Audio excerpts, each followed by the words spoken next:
And if you want to join the great gold rush, then all you need is a pan, a pair of wellies, and of course, lots of patience. In a career spanning nearly 5 decades, this gold-plated survivor of the Fourth Estate interviewed Prime Ministers, First Ministers, party leaders. Harry Smith did so with courtesy, persistence, professionalism, and above all, with good humour. Harry was one of the great characters of Westminster, a true gentleman, someone you could always have some cheery chat with, even if he'd asked you the most difficult question and you'd completely muffed it up.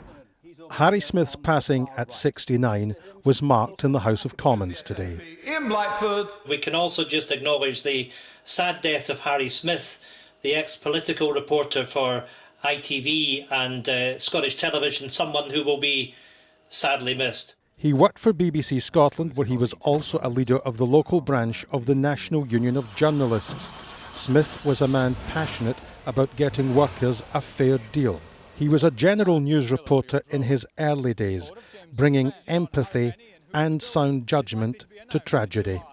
It's almost exactly a week since Pan American Flight 103 crashed on Lockerbie. At ITN, he would report on the early days of Holyrood, and he became the longest-serving Westminster correspondent in STV's history. It didn't matter the political chaos or the turmoil that was going on around him. Harry was unflappable. He would just talk calmly, and he's the first guy I noticed who would use his phone, just looking at his phone for the latest breaking line. If you asked him to make a report for 2 minutes, 5 minutes, 8 minutes, he'd do it spot on, and the content would be perfect. In an industry where it's not always the nice guys who succeed, Harry was one of the good ones. No ego, did the job for all the right reasons, and such good company. You'll be watching the match tonight, Mum?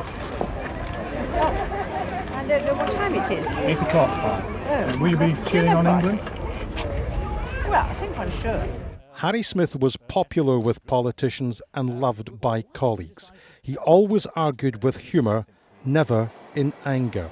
An all-rounder, he could turn his attention to stories that required a lightness of touch. This didn't look like a very good day for either British hopes or for top seeds. Sorry about this, we have to clean the lens because for some strange reason the sprinkler had started. Grounded and funny, he understood the privilege and responsibilities of his profession.